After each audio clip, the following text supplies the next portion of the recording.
Hello there, my lovelies. Welcome to another episode of Listening to the Voices in Our Heads with me, Jenna O'Malley, your soul writer. And we are getting toward the end of season 2. We only have a couple of more episodes left. Thank you for staying through to the end of this season with me. I am in the process of booking things for season 3. If you are a person of a creative mindset and want to talk about your creative process, please check the form below using my Linktree link. So for today's episode, we're sitting down with somebody who has made me feel extremely welcome in the Authortube space here on YouTube. He is quite the rising star, having recently reached 500 subscribers on his own channel. He is looking to publish a story that is absolutely amazing through the trad pathways, and we are sitting down with someone I consider to be my Grand Faerie of Fierce, Barrett Laurie.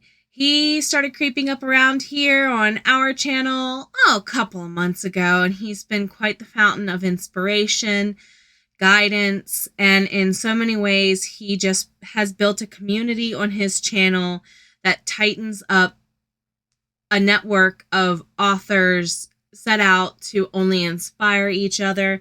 So today we're going to sit down and talk a little bit about what it's like running that community through his Authortube, how it has been for him going through the process of querying this past spring, how it has influenced his plans to continue querying this coming spring, and just in general, how you really truly should lean into your community once you have built it.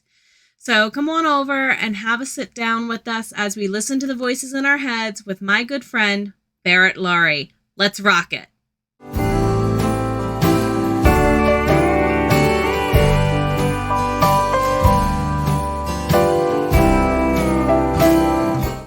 Welcome back, my lovelies, to another episode of Listening to the Voices in Our Head with me, Jenna O'Malley, your soul writer.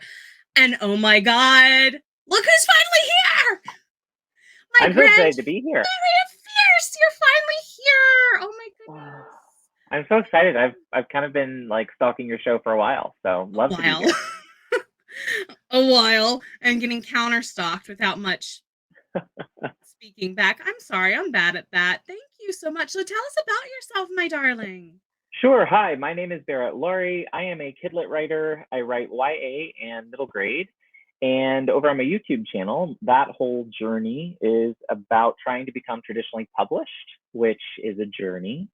And I'm kind of failing at it at the moment. Did my first query session this last year, which was brutal, but I learned a lot and it was good. And we'll talk about that later. But I also talk about my journey with Crohn's disease, which is a chronic illness that I have. And so I'm really passionate about that. This week is Crohn's and Colitis Awareness Week. So myself, yes, and author Morgan Lee, who I want to shout out really quickly, are doing videos every single day. And she and I are doing a fundraiser at the end of the week for Camp Oasis, which is a camp for kids with IBD. So, and we've already raised over $500 and have a pledge for someone for $1,000. So I'm happy with where that's already heading.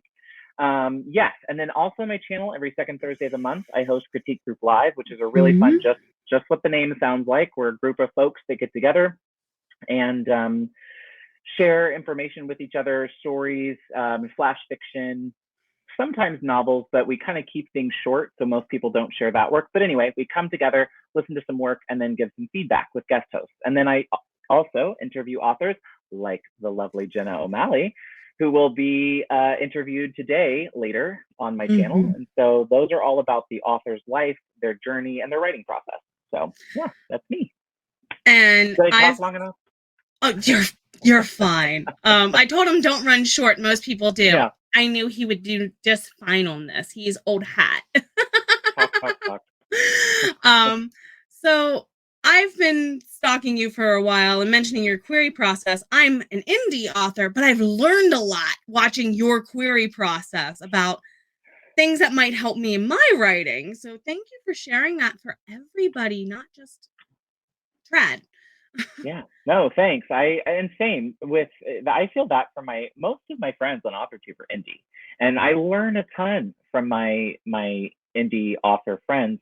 But the best part that I found from my community of indie authors is great beta readers, who give amazing feedback because you guys are so much tighter and cleaner on your drafting because you have to be, and it makes the rest of us kind of like up our games a little, where we were counting on an agent or an editor to fix it. I cheat a little bit. I do pay an editor, but I also dip into the beta reading, so I appreciate you for that. So Yeah, before we go too much further off yeah, track here, yep. are you a plotter, plantster, pantster? Love this question. So I recently watched my newbie tag so this is how this can change in a year. But a year ago, I would have said I was a pantser. And that could not be farther from the truth now. I even plot short stories and flash fiction now. So, which sounds weird to plot flash fiction, but it's literally like 4 lines and then I just write in between. I just get my beginning, middle, and end, and then I know kind of where I'm going. But yes, my Virgo side took over and I am a firm plotter now. So I think it can change, right? I want to be fluid because I could always go back for the right story, I think, if but so far the stories are coming to me where I need to like plot it or write it down and then kind of know where I'm headed. So you said the magical code word Virgo. You're a Virgo? Yes. Have we not talked about this? No, I don't think so, because September 16th. That's weird. Okay, I got you. That it's explains Virgo so energy. much. I mean, yeah. When we hook up, we might be quiet in every other group. You get a couple Virgos together, and it's like a cackle of hens going off. It's gonna go long all night, folks. Oh my goodness, bless you. Imagine my father saying that because his daughter and his mother are both Virgos. So yes, my it's mom gonna and be.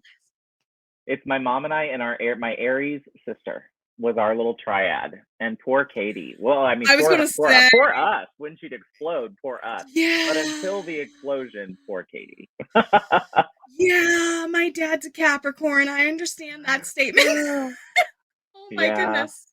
So when did you actually start writing and why? I love this question so much. I recently was looking through some stuff. My mom sold the home that I grew up in. And so we were going through a lot of the kind of stuff that she had hung on to that I'd completely forgotten about, right? And there was a story that I got in trouble for. We figured out it was the 5th grade, so I was 10. And it was a very violent murder for hire story starring Mickey Mouse and Donald Duck. And it got me in a great deal of trouble at school because I did not turn it in before I read it to the class. And it was pretty graphic, I will admit, but I had a very vivid imagination. But what's funny about this, because mom kind of reminded me of this looking at the story, which she still had, which if you guys can have anything that you wrote as a kid, keep it forever, because that warmed my cold, dark heart so much that day. But I, at the time, was actually obsessed with movies, and I'd gotten like a camera, and she bought me all this editing equipment, and I could like title things. So I really wrote scripts, like stories, right, for little movies, which were terrible. I mean, if you didn't see the Bubble Girl series, I forgive you. Oh my goodness. I know, you're right. I made 4s and 4s of dollars off of my neighbors coming to see it. But and it was really an excuse to throw my 9-year-old sister around like the playground and on the trampoline and stuff and do stunt work. But yeah, that was kind of the story. The love of stories was really in movies, more than writing actual books. It was kind of like writing little scripts and plays, did lots of plays. But that's kind of where the writing came from. There was always some, and I should preface this with my mom was a theater teacher, like a speech and drama teacher. So that's probably why this sparkle is the way that it sparkles. But yeah, that's the love of story started with the murder for hire story that got me in a lot of trouble at 10. That was definitely the first. And then it went into my film career that went nowhere. So what are you gonna do? How has that affected your dialogue then, having started in script? It doesn't make you a stronger dialogue writer and you struggle with description, or vice versa? Yes. So what's interesting is the notes I get a lot, I can tell when I'm pantsing stories and I don't have a clear plan. I tend to tell a lot of things that I should show because I'm used to like I'm used to more, again, a script is what I fall back on. So yes, that's a good question. Nobody's ever asked me that, but yes.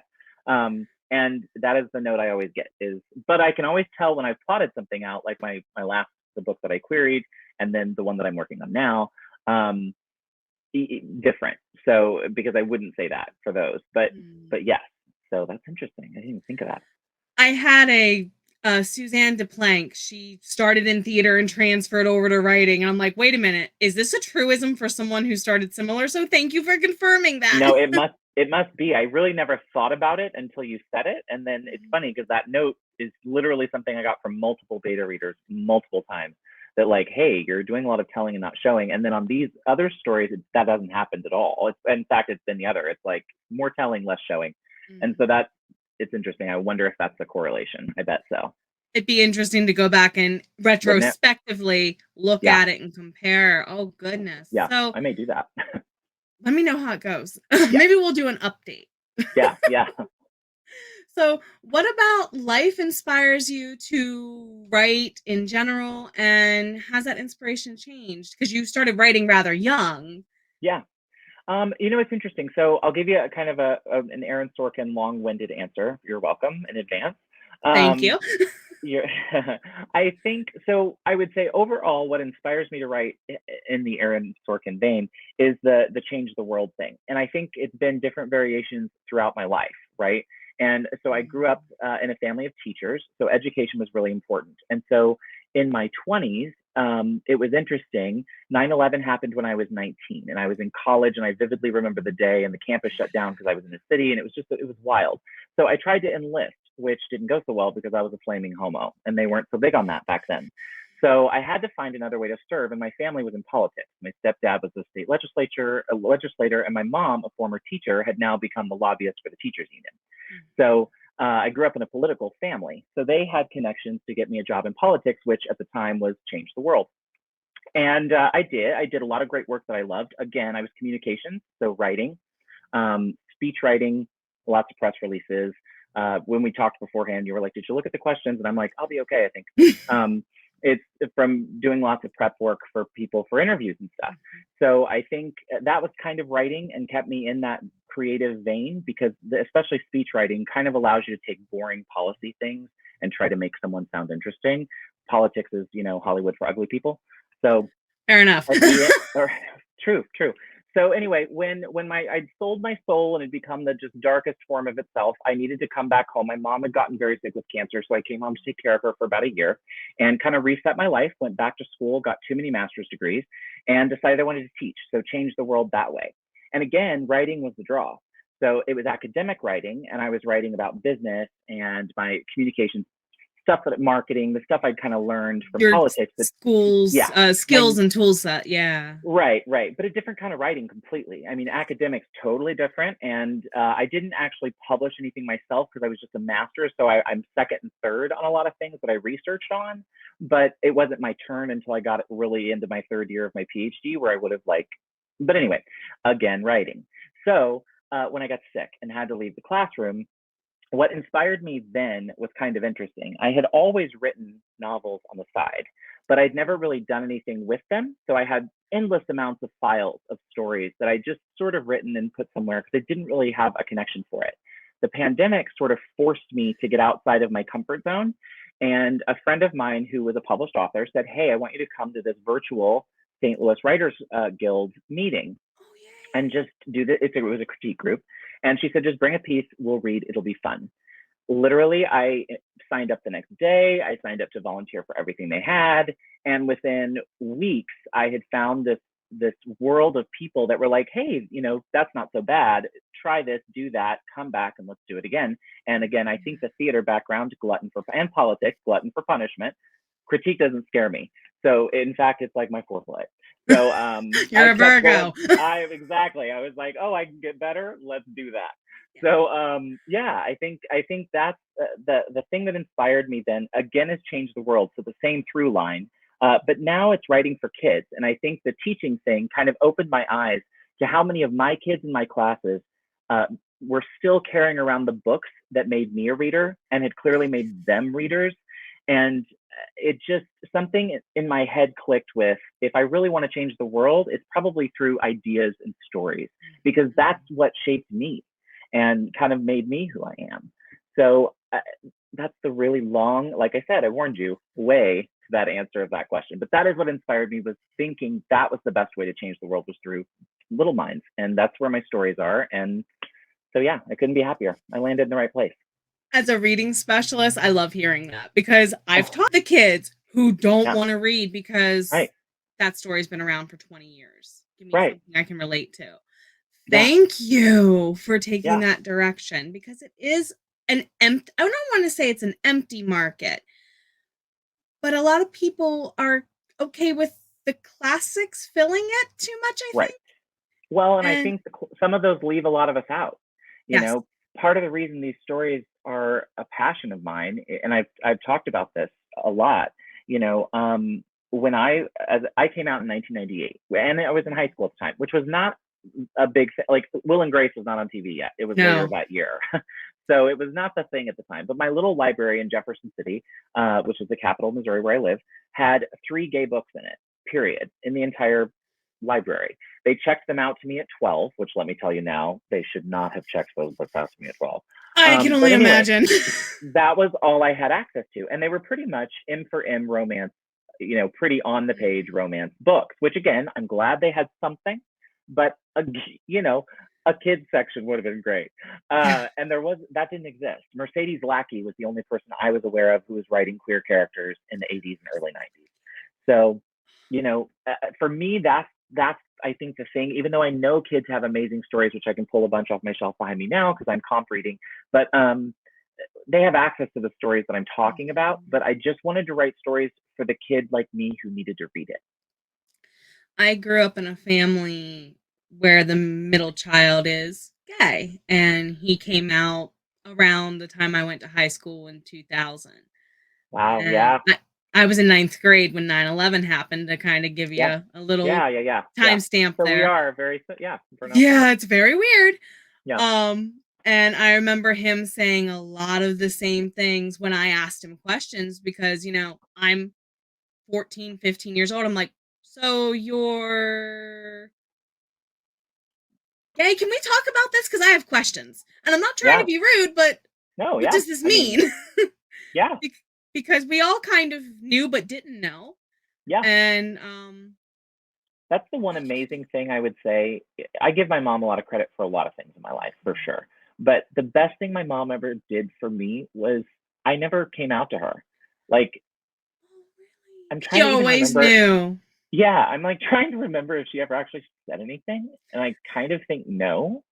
It was just sort of this thing that was. I honestly don't think I ever because I'm trying to think now. Like, I remember coming out to like my dad and other people. I vividly remember those. But hers, I don't, which makes me almost think it never was said. It could be the theater background. Oh, first of all, 100. I mean, you know. As a fellow theater nerd, I'll admit, most of my not straight friends are because I did theater. Oh, yeah. I mean, just bless mom. But yeah. I think that's very typical, right? Because my husband's experience was really different. You know, he comes from a Christian fundamentalist family, and his experience was very different. And the kid that needs to pick up my book would have been my husband. That would have been my brother. So that's exactly what my brother told me. I wish I had a book for this, Jen. Yeah, I wish I had a book for this. Well, and we'll talk about your books tonight, but that's part of what your stories that I love, you know, is you'll love book 3. Oh my God, you'll love book 3. But you know what I mean? That inclusion is a really big deal. And I think we are at a point where, and especially I think if you write the stories, you kind of forget. But to the people that need to read them, when they read them, they have that moment where they say that to you. Like, wow, I wish that existed when I was, you know, whatever. And that's the best gift I can get. One of my favorite. Same for you, I'm sure. Yes. And part of it goes into one of my favorite quotes from J.R. Ward, who writes vampire, paranormal, smutty books. She says, "It's in the world, get over it." Totally. It's in our world, get over it. Let people love who they want to love. What's wrong with more love? It doesn't make money. Never mind. I know. Oh, if we're going to do a capitalism stream, I'll be here a while. Note to me, don't introduce you to my friend Baca. Don't. It'll go long. It'll go long. I have Woo! thoughts. I can talk for a long time. He can too. It'll be epic. So, you are yet to be published and going Yep. trad. What led you Yep. to the trad choice over the indie choice then? Yeah. So, and I'm glad you asked me this because this is one thing that I think I think people, I don't know if you notice this on Authortube, but there's kind of this attitude that happens where I feel like the trad pub people act a little bit like there's we're a little better maybe because you're trad pub, and then I think on indie there's some hurt feels because I think that vibe gets put out there some, The and history so I of, think it comes, so there's a weird divide. So let me just say where my thinks on this. I would happily do indie if I thought I had the skill set to do it. And a lot of this is the Crohn's thing, and I don't plan the days that like the body's going to let me do the things. And I am honestly going to need someone else to drive that train. I can be the face of it. That's what this whole channel and all of this social media stuff is kind of an experiment in, is can I manage what it would look like, the sales part, but I need someone else to manage a lot of the business part. That I'm an MBA, so it's not like I don't understand, business. It's just I know enough to know what I don't know, and again, I think the MBA in me, the person who was doing a PhD in finance, would be the first person to say I'd want to hire a bunch of people, and Ricky and I don't have the cash for that. So because again, I can't work right now. So I think working within our limitations of what we can afford and what I want out of the work. I was working on a PhD. I'm patient. Like, I'll be all right. I'm having a great time here and making friends like you and all these great people that show up for, if we do a writing stream or a writing sprint, or there's so much great energy, I can wait it out, but I can't do what you guys are able to do. And so I'm just going to kind of step back and say, I know my limitations, and that's it. So that's truly the trad pub thing for me. The second thing I'll say is I think the other thing I would say to anyone indie is it depends on what you're writing as to whether I think you should go trad pub. If you're doing middle grade, I really think you should go trad pub, just because the distribution channel is 100% still paperback and hardback books, like 80% last time I looked. Yep. And even the ebooks that are being bought through Scholastic book fairs, which I was like, what? But anyway, they're way marked up. The price is huge. So yeah. Oh my Well, goodness. but I think about it, and I think that it kind of makes sense, because what's happening there is there's money to be spent in a class where you know what I'm saying? So again, the distribution channel. And the thing that's interesting, I was visiting with a middle grade traditionally published author who's doing a collab with me in a couple of weeks, and she was saying backstage, one of the things that kind of clicked for her was, it's the one place, middle grade's cool like this, where it's the one place kids, if they go to school and have a book fair, can pick out the book. And the parents have kind of given them the money. You know what I mean? Like, there's a little purchasing power has switched. Yes. And that's what because I told her, I said, I'm afraid to write. Rick is by Alex Gino is one of my comp titles for my book. And so I was telling her, I'm afraid about a gay book. Like, will that work in middle grade? And she was like, 100%.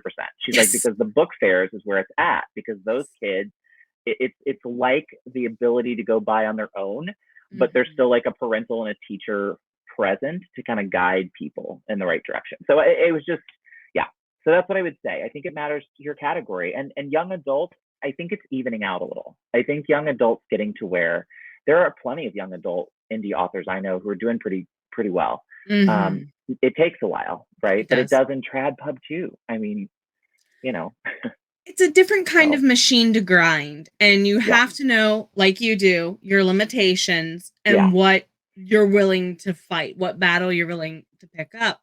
Yeah. And going to what you said about that divide, it felt weird at first, knowing you were trad following me, and then I'm like, wait a minute. This is a community of writers. It doesn't matter how we're published. Right. But that's how I look at it. I mean, I know some don't, and unfortunately I know a few of my trad pub people who kind of have that attitude. I don't know. I trad for a long time. I don't like that attitude because the editors have it too. Totally. Totally. 100%. I mean, let me say, I know that there is an error there for sure. I mean, the editor that helped me on my book I queried last time was my neighbor. She rented from us. And she had come from New York. She was a Big Five editor before she came home to help take care of her mom.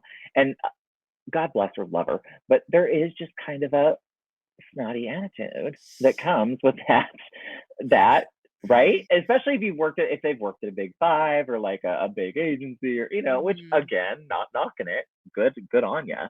But there is a vibe, and I kind of just want to say there are still mistakes in those books too, and there's still stuff I would have cut too, or whatever. So and I'm sure if you look at a trad published book, first edition versus 12th edition, you're going to see the fixes. Totally. Why wouldn't you? I mean, that's same thing with I would hope so. Exactly. I would hope so. Yeah. So look at us. We could go on and on about. Oh my goodness. But that divide exists, and it really does bother me. And that's one thing I hope that is not a thing in my circle, because I am kind of pulling more smaller trad pub channels in. I hope that doesn't change. And I don't know. It's one thing about me that won't change, because as far as I'm concerned, I'm no better doing the trad pub thing. Sorry. All right. But anyway, shouldn't change for me. So. And for you, it was a decision of limitations. What are we working with? And for me, my category. Right? Yeah, and your category. So both of those things together. For me, it's the opposite. I'm in a super saturated category. No one's going to pick up my novel. Might as well go indie. I knew I had. It's just a matter of driving the traffic. Yeah, and I had no clue how to do that, and wasn't about to. I didn't have the fundage, but we'll talk about that more later. Yeah. So we'll save it. Sorry, y'all. Sorry. We'll put a pin in it. What are your favorite parts of querying? Because you've already done one run through it, or it was the only run I've done of querying was this last time, and I didn't send out a lot of queries, guys. I did 6, so I didn't go far. And we can get into that later. My favorite part of it, though, I will say this: community. And that sounds really cheesy, and it sounds very on brand for me. But the thing that I got out of the querying process was, again, so many writers on Twitter, when I did a Twitter contest, that were like, hey, I'll totally, beta your query package if you beta mine, and stuff like that. And I made some really great friends that way, that were just query folks that, again, when I go out and query in the spring, I'll hit all of them up, and 2 of them got agented in that round I was in. So they'll have a lot of valuable advice. Right. So it's like, that is what I love about this community. That's what I love about Authortube. I'm glad I stuck it out, because the first year, actually the first year and a half, was tough. But it's amazing, the community that's there, and people that are willing to step up and say, yeah, I'll beta read that for you, or sure, I'll totally give you feedback on that. I can get it to you by next week, or whatever. And as long as you're respectful of other people's time, they'll be respectful of yours. And I say, lean into the community. That was the best part of the querying process for me. So, because the rest of it's just awful. And that's the next question. What's your least favorite part? Let's see. You know what? I'll tell you one. So I had one of the 6 that had not responded. And mind you, I queried back in March, just to give everybody No, I'm sorry, April. I got that last rejection a week and a half ago. So my least favorite part are hey, you know what's funny? At least she answered. Right? Okay. I got it. So that means I got answers from absolutely everybody. It was not the answers I wanted, but I got answers from all the. Then I had researched them hard and knew it was targeting people. And 3 of the 6 that I went after had like tweets from PitMad and LGBT Pit right before. So I had 3 that were primed for me. So again, don't look at my experience and think that's typical. It's not. And I didn't go wide where it would have made those numbers look a lot more watered down. So don't watch that series and think, oh, I have to have a 50%. No, I hit that. So keep that in mind. Watch the whole thing so you know what happened there to make that happen. But yeah, I would say that's the worst part, is the length of time not hearing anything, or never hearing anything, where you're just like, well, did they get it? Did they not get it? I mean, it's just awful, and it's demoralizing. And you look at your email daily too often. Wait, daily, girl, hourly. Ricky took it off my phone. Totally took it off my phone for all of spring, because he was like, what are you? He was finally, we were sitting there watching something. He was like, what are you doing? I was like, I'm checking email. He was like, you were just checking it. Checking it. And the next morning I woke up and the icon was off my iPhone. Gone. What advice do you have to share for authors looking to go trad? Okay, see, I keep saying the same thing. If you're going trad, you need a circle of writers, 3 to 4, that you can count on, that are going to look at your query package. They're going to look at your pages. They're going to give you honest feedback. This is not the people who are always nice to you, or the people who No always send you yes back, this men. was great, this was awesome, loved it. No, those aren't your people. You're looking for people that are like, this was trash, you can do better, here's what you can do, right? Like, that's what you're looking for. And you need them for a lot of reasons. You need them to use their expertise on, hey, I know you queried this person last year, how fast were they to get back to you? Or hey, I have a call with so and so, I know you had a call with them, or you know someone who had a call with them, can I talk to them, can you connect me with them? Because 9 times out of 10 people will. You'd be amazed at people I've gotten access to just by asking, who are like, oh, sure, let me connect you with so and so, right? So keep that in mind. And then the last thing I would say is, unfortunately, it costs money, so I hate to advise things that cost money. But the $25 for Query Tracker, I'm going to tell you, honestly, guys, it's a tool that I just don't know if you can get around. I don't know. Maybe you can, but I would say if you can figure out the $25, do Query Tracker, because it's worth it for the yearly. I was about to say, it's annual, isn't it? It's annual. It's just once. It's for a year. But listen, I've had some folks in my chats that are international. They're just like, it's, they can't. They just can't. And I get it, and I totally get that. But I always want to preface it with, I get that that's a barrier and it sucks. And we just talked about how capitalism is trash. But Query Tracker. So know those tools and their worth. Definitely. Yeah. People included, though I hate to equate a person to a tool, but when you're networking, they kind of are. It totally is. And I always call it resources. Like in business school, we always called resources. So people were resources, and think of them that way, resources. And to me, I'm pretty open about that. But I think most of the people that know me and work with me on YouTube or different places know that I come from like a business background. So, or at least the school, the teaching part was all business minded. So that kind of is where I come from on this stuff, where sometimes if I'll say something and they'll be like, oh, that was kind of cold. And I'll be like, oh, I'm sorry, I was just scheduling and doing I was in business mode. Sorry. And yeah, so I think as long as communication lines are open, you can kind of be like, just business, doing the best you can.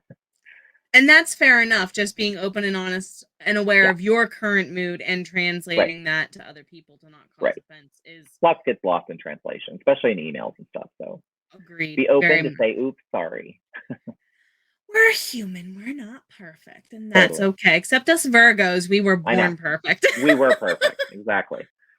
So, how has querying changed your writing? Because you've been given feedback from agents, I take it. Yeah. Oh, yeah. I did an R&R.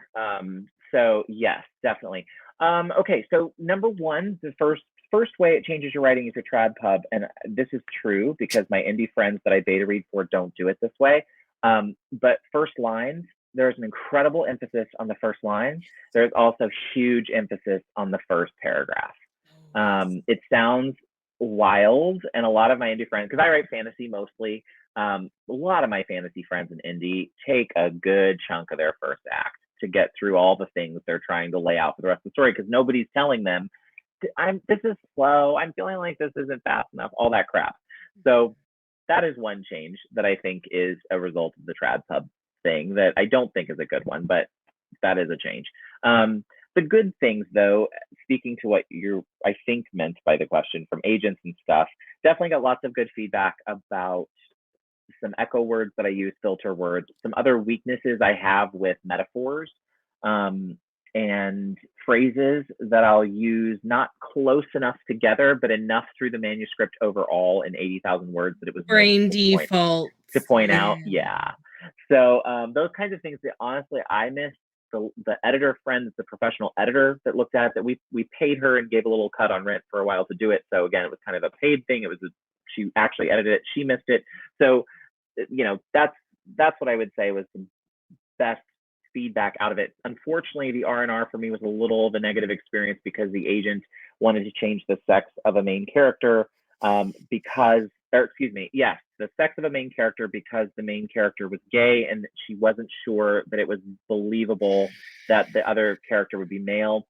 So I wish I could tell No. you from the lot of experience I got, and I did the R&R, which, and we can talk about this on another question, but I did the R&R. I kind of regret that now. Not for I think the reasons people might think. I would have just gone to the agent and been more clear that I was uncomfortable and why. And I when we talked about it when she rejected me, that was what she said back. Like, I wish she had told me, wow, we could have changed that. I didn't mean it, didn't even think of that. And so it was a lot of miscommunication that I would say to people, don't be afraid, even though you're starstruck, don't be afraid to reach out and say, I'm not quite clear on these notes. Can we talk about this editorial letter? And don't do what I did, and just do what you think they want. And then you hate it, and then you turn it in, and you're like, oh, I hope they don't offer on that, because that's terrible. Because that's where I was.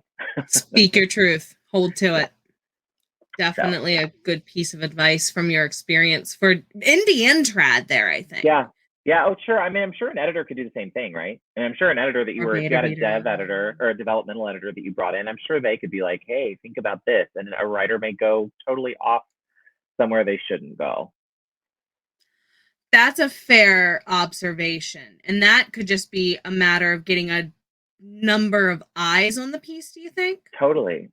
I think so. I always think that's good. But I'm a masochist that way. I'm like, give it to people that'll make it bleed. Yeah. I'm like Dexter, make it bleed. Yeah. I'm thinking about my first and second drafts that I got back from my editor. Yeah. It bled, so I feel what you're saying. So, have you therefore changed the way you queried because of positive or negative experiences, feedback, and if so, how would you do it differently this coming spring? Love this question. Yes, I will do it a little bit differently. I will stick to the same plan of 6 to 7 at a time, no more than that, and only cycling someone new in when I get a rejection.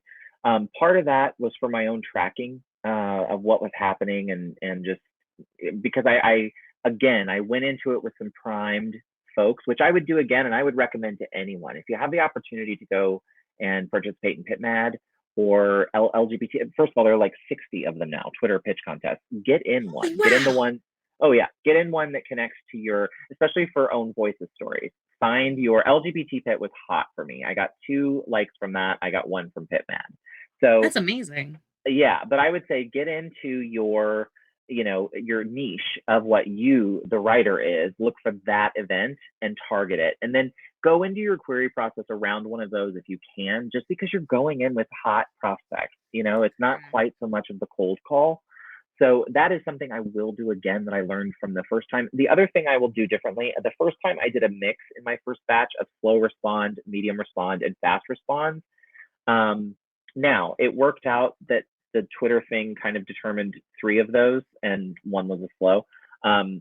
One of the slow people was the person who just got back to me, so they 100% proved their slowness. And yes. I went straight to Query Tracker and put it in there too. I was like, I'm going to let someone know that it took him 171 days. Not that I'm bitter about it, but yeah. Wow, heads up, other people.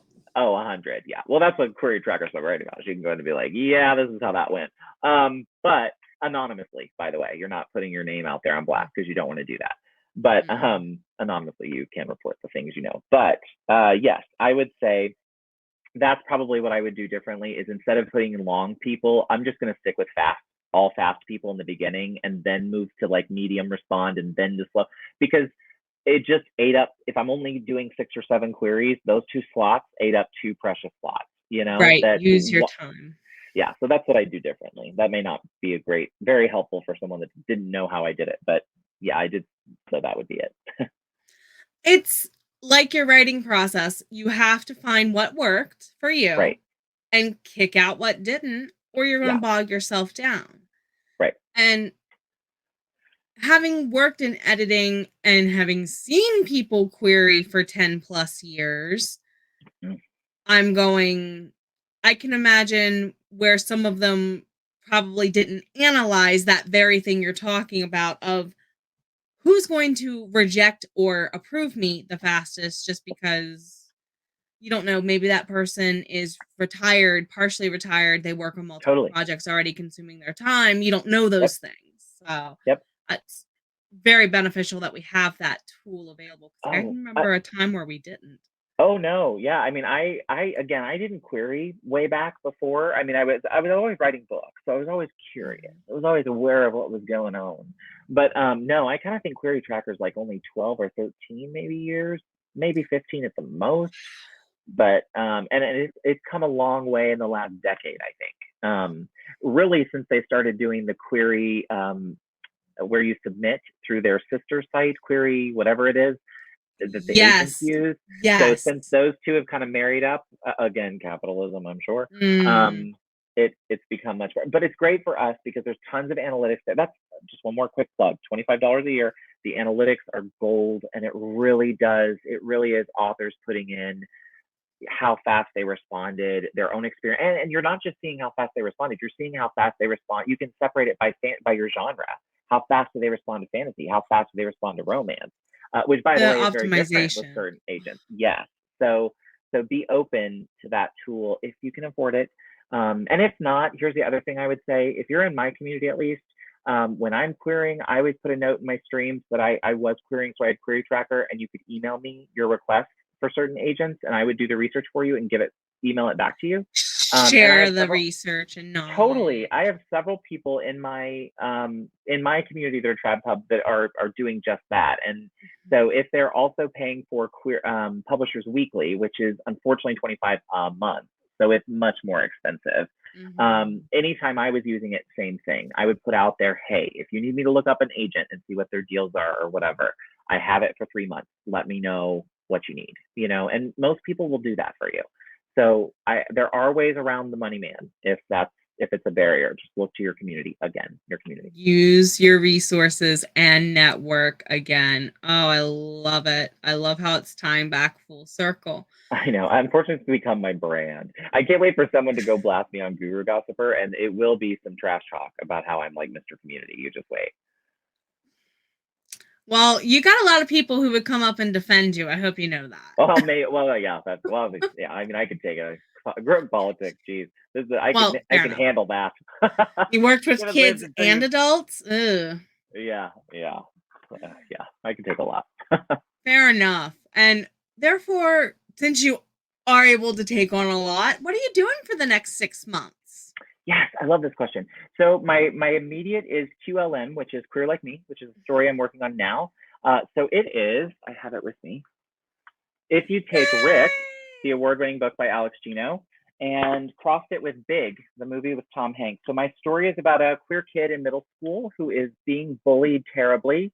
He and his best punky girlfriend go to the school fair and have a run-in encounter with a palm reader, and he makes a little wish that his bullies would be queer like me. And the next morning he wakes up and they are. And Oh so the my book is about what happens when that happens, and it doesn't all go the way he thinks it will. And of course, in the end, he has to figure out how to set it right, and happy ending because it's middle grade. So that's God. Queer I Like love Me. So I'm this. going to be drafting that and getting it ready for query. So I hope that'll be about a 3 or 4 month process. Thank goodness middle grade's a little shorter. And Mm-hmm. it's not fantasy; it's magical realism. So we're talking like 35 to 42,000 max. Um, so For yeah, most adults, a weekend read. yeah. Oh, totally, totally, totally. Yes. So yeah, that's Queer Like Me. So I'll be writing that for drafting, getting that ready, and then going out into query trenches, and then of course all my YouTube things, which is Right. ever going on and cuckoo. So I keep saying I need one, and I just Congratulations. can't afford one. I understand that pain.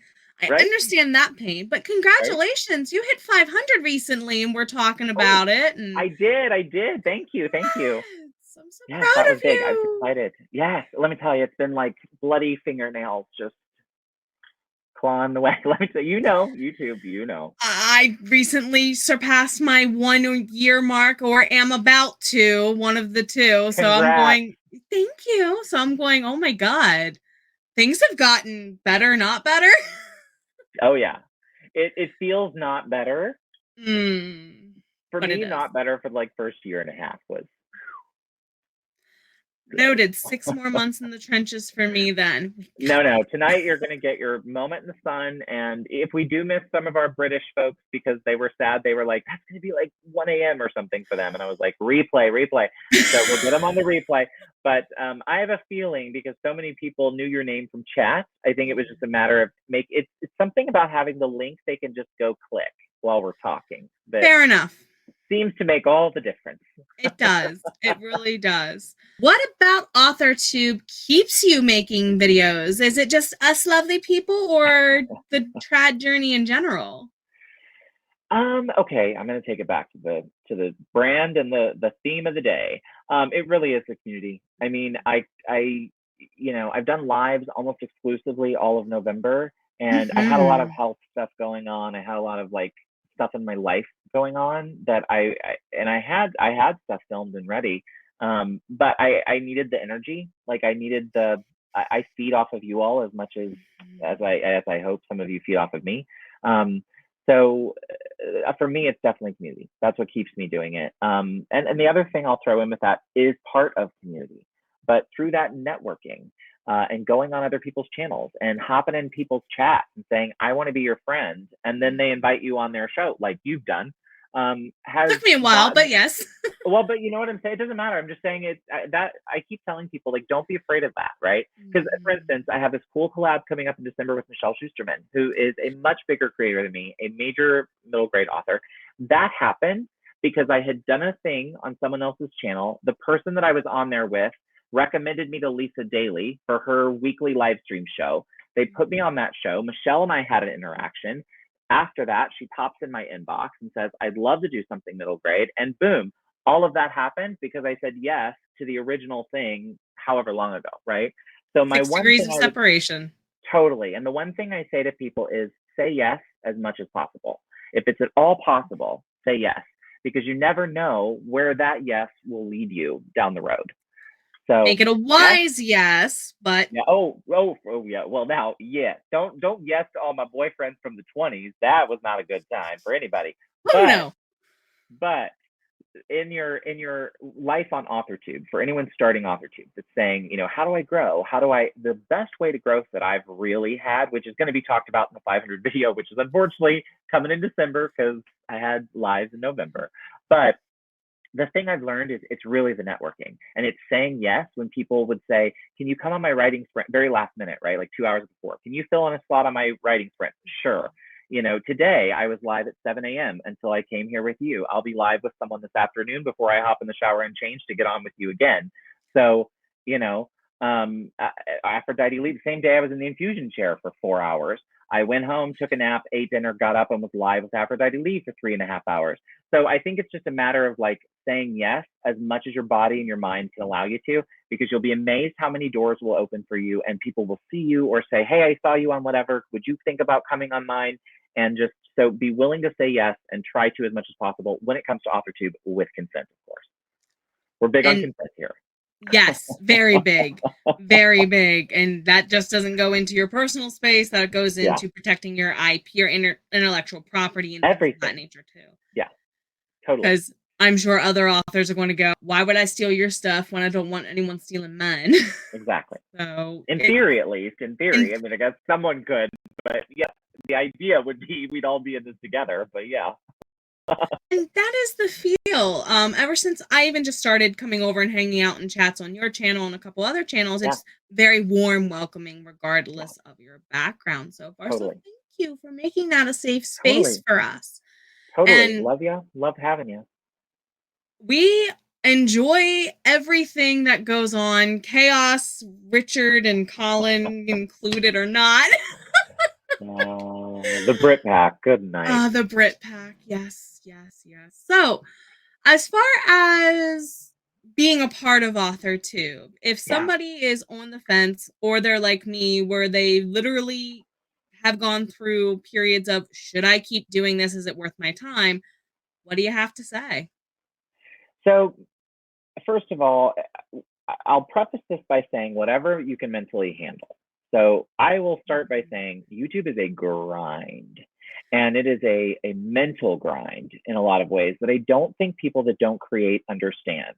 And especially if you're working with or looking at your analytics with any kind of regularity, when you're first starting out, it's it's like soul crushing. I don't have a better term. That's what it is. Oh, you're the soul writer. So this is the perfect word. It's It's soul fitting. crushing. It's soul crushing. It is. It just is. That's real talk. And it leaves you thinking, am I doing this right? And the truth that I always try to tell people is my first 100 videos, my first 50 are horrible. Oh My yeah. first 75 are bad. My first 100 are not great. So, Mm-hmm. and so get in there and do it. Stick with it long enough to see if you really like it, because you need to like it. It's a lot of work, it's a lot of time, it's a lot of energy. And see if you really like it. The rewards are great in community, in your ability to have reach in places you may not have had it before. Very true. I know I keep harping on the networking thing, but you never know when someone you help with something today might be someone you could reach out to when you have a new release to say, would you mind having me on your channel to talk about my book? Or would you think about reviewing my book and doing an honest review video? Yeah. I mean, that's some creators won't do the reviews, so maybe that's not a good thing, because I don't do reviews for my friends' videos anymore. I will if I like the book and it's well written. I just don't do it anymore, because I did do that originally, and then it became like, oh, I can tell which ones he liked. So yeah. no. For But me, I just to put in for there, I will initiate that conversation. yes. If Oh, you 100. ask Yeah. me, it's a completely different conversation than I picked up your book. We're friends, but I picked up your book and it was really good. Yeah. Oh, totally. That's different. Yeah. Yeah. I mean, yeah. So my point is just, yes, be willing to make a connection with someone, because they may be able to help you down the road, and you never know when that is. And I'm not saying that it's transactional, but it's transactional, right? All communications, all Yeah. relationships are somewhat transactional. There's a give and take. I always told my kids in classes, finance, of course, Yes. that relationships are like a bank ledger. They're debits and credits. And you never want to allow any human in your life to debit more than they credit. Watch your And liabilities and your assets. you better believe it. And if those get out of balance, then you got to look at yourself and say, how do I get that back in balance? So with your relationships, not transactional in a capitalistic way, but transactional in a human, moral, ethical, some Can way they you're be there? comfortable. Yeah. 100%, right? Because the people in my community that I do stuff for, or I have them on to talk about their books or whatever, I'm not like keeping a tally in my head of I'm going to come back when it's my book's turn. They're genuinely my friends, or they're people I genuinely care. Like, I know enough about their lives to know when something's going on and reach out and say, are you okay? If you need me, I'm here, or whatever. So make it real, make it genuine, and it will pay dividends at some point in your future. So Very true. I like that mindset because that's where I'm coming into out of yeah, things that recently happened to me. yeah, yeah, Because you were one of the people who checked in on me after things that happened a month ago of I hope you're okay. yeah. And other Well, I was people just, did too. yeah, And yeah. it made me realize there's this community. Yeah, and we see you and we care about you. And And it's in reverse too. Every time I see yeah, that you're getting an infusion day done, I'm like, oh my goodness. I My know. brother went through chemo for cancer. Yeah, And got infusion treatments to treat some things post that. I can only imagine how crappy Barrett must feel today, but he's still getting up and doing ABCD. That's doing it. super We're doing it. inspiring. We're Thank doing it. you. Totally. That has been a side impact of this whole thing that's been a blessing, and I'm grateful for it, and I will take it. So it's been good for my heart as much as it has been for other people. So, because Yes. a lot of the strength comes from on bad days. I'll sometimes, when I started the full writing sprints, I had a bad day and I just decided to go live. Didn't even announce it, just did a pop up, and again, it made my day and helped me keep chugging through November, even though I wanted to like go to bed and not wake up for most of November. Noted for me because I was considering doing writing splits for the January blues. So Oh, I'll noted. join you. I'll join you. Again, if you're gonna pop up, you just holler at me and I shall appear. We shall see. So, what are three things you do every day as part of your writing or author tubing routines that keep you sane and keep you going? Like little personal things, Yes, maybe. love this. Walk every day. I have to do that. It's digestive and all kinds of things, but I have to walk every day. And even if it's cold and it's inside my building, around the building, I have to get up and move. And I have to usually listen to something that's not words, or it's just music, or kind of white noise sound. And it's really my time to just be in my head. And usually I'm in my head with whatever I'm writing or thinking about writing that day is really what's happening. So that's how it's usually related. The other thing I would say is this thing right here, which everybody should do way too much of. Hydrate, hydrate, hydrate. And the last you can't see, but it's my watch to tell me if I'm moving, and my desk, which goes up and down. So I stand more than I sit. When I talk, I sit because otherwise I bounce, and it's a problem. But when I'm typing, I'm actually standing and trying to move, because again, it sounds silly, and maybe it's just me, but in my little world, something about the movement helps me keep the mind open and flowing for creativity. Do you think some of that is your time in the classroom? Because I know when I went in the public classroom, I never sat in my desk. Same. Oh, never. Yeah. No, but I went to virtual teaching, and now it's like sitting. Yeah. Where I need a fidget toy. I kid you not. Like I fidget way more. Yeah. Yes. When I was adjuncting, same thing. I mean, because I'd sit down because again, my kids were like, "I'm gonna throw up if you're lecturing at your standing desk," and so I had to sit down. But no, same thing. I'll be shaking my leg, and you'll see my camera move. So yeah. Yeah, I am quite cognizant of not doing that because my mic picks it up. My new mic picks up stuff like that much better now. So yeah. Oh my goodness. Oh, well noted. And that was 3, right? 1, 2, 3. Yeah. Yeah. I was just about to say that's perfect. Note to me, get some water here in a bit. Water, hydrate. I need to trade out my coffee habit for a water habit. No judgment. The other benefit you said to have one of these, if you are an insomniac like me, it will track your sleep hours for you. My doctors love that I literally pull up an app on my phone and show it to them. Same. And this was my husband did one of those spent too much money on me things, but we got the Apple Watch because with COVID and everything and having chemo, no immune system, every time I go to infusion, I'm sucking on cough drops because I get sick every time I go. So anyway, if I were to get the thing, heaven forbid, this has the breathing oxygen. So oximeter. Yes. And my doctor recommended it. My husband was like, "Oh, sure." And I was like, "It costs how much?" But anyway, so now I'm like guarding it with my life because I'm like, this costs more than anything else I owe on my computer. But I got one of these literally in February of 2020. See? Same thing. Oh, just before.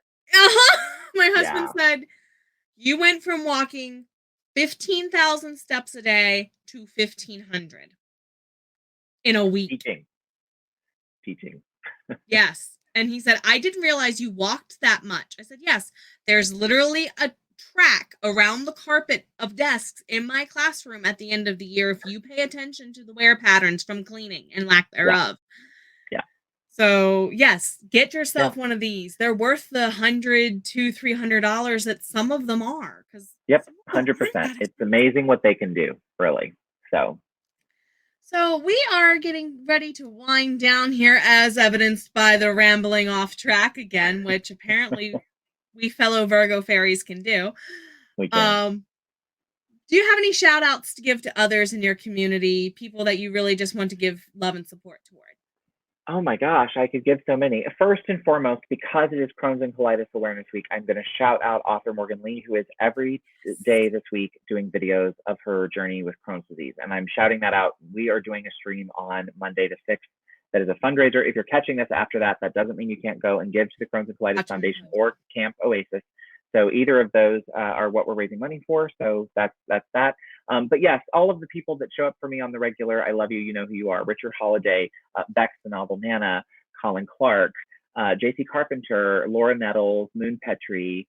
I'm going to forget so many people. Newbies are just keep coming in. Totally. Running to Write, Rachel Terry, Colleen, sassy blonde writer, Natalie Locke, Chandra Arthur. This could go on and on all night. Aphrodite Lee, my goodness. Danette Tillery. The Marylander. Bethany Vota. Oh my gosh. My brain is like Martin Lejeune. I should Gary Thomas. I should stop. This could go on. This and could go on and forever. You know everybody. Lots of people, lots and lots of people that I love.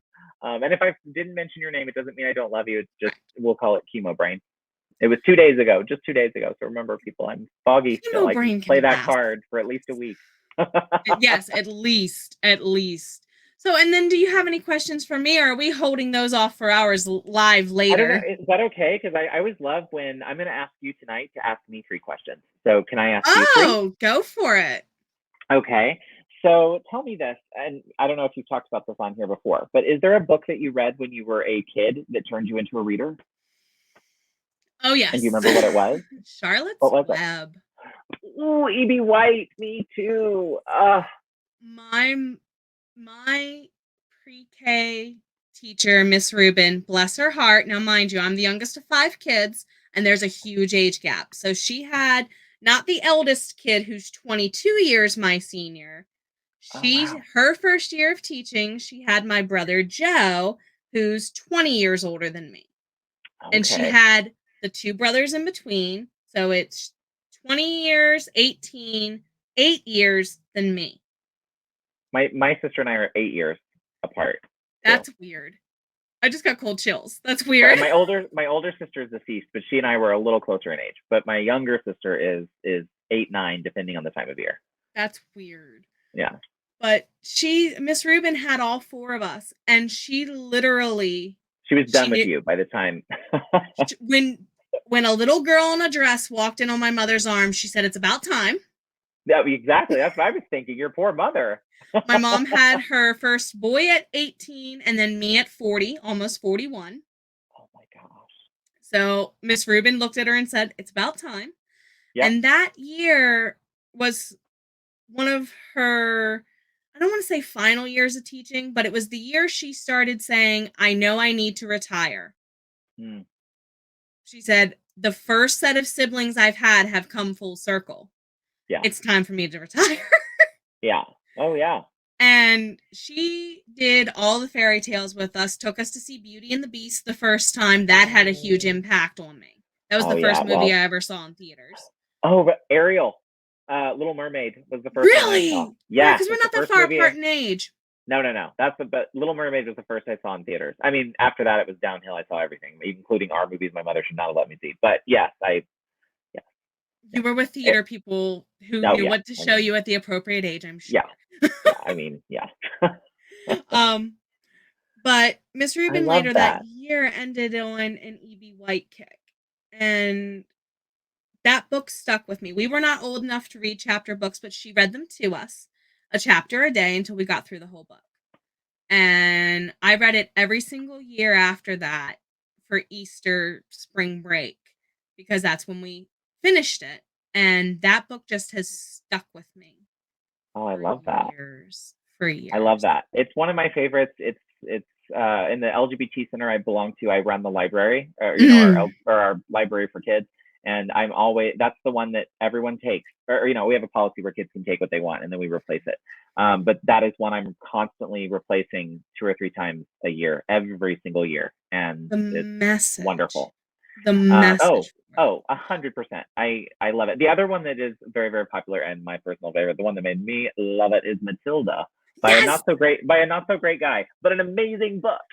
So, agreed. That was the second book following the tale of me being, I want to be Belle when I grow up. Oh yes, I was that kid. Yeah. I was that kid. I literally told my husband. Coming out the eyes to get and move things. Yes, I love him. I mean, I don't love him as a library. Person, but as a writer, yes. No. Okay, question number 2. Is there a genre you would never write in?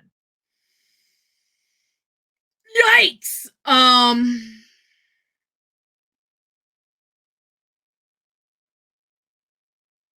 No, I love it. I think that's great. No one ever does that. Someone always has something. You know what I mean? Someone will be like Western, or someone will always have something. So I kind of love that you're open. You're like, no, I'd try anything. I love that. I'll say it this way.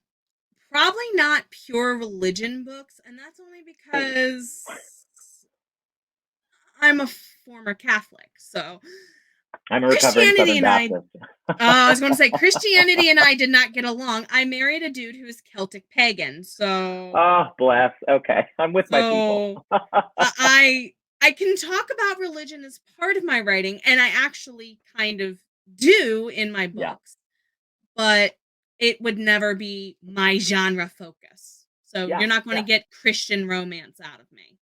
Sorry. Well, I'm gonna go ahead and say not sorry. Actually, no, shit, I lied. Wait, you have Christian romance stories? I'll have a Christian romance couple as my book 4. Will that count? We'll talk about that later. They're both Catholic, so. Wait a minute. No, Bovary and Maria, they're both Catholic. Crap. You're really gonna piss off that whole group. Go you. Yeah. Proud of ya. Okay, here. Well, this kind of feeds into my third question, so I guess we can think of something else. Normally, I would ask someone, "What about your book is most likely to get it banned?" Should I mention the social justice warrior overtones that I just threw in there because that's the world? I'm asking you about it on my show, so sure, let's talk about it again. You might rehear this, but I don't intend to be social justice warrior E. It's just that's my story. That's the time period my books are set in is the 1600s. I have a biracial female as the queen of vampires and immortals. I had to address that. Yeah. So, down with racism. Yeah. Yeah, if you are prejudiced or biased without good reason, and there's very few good reasons, against a person's race, religion, orientation, get out of my life. I don't have time for that. Yeah, I'm pretty much the same.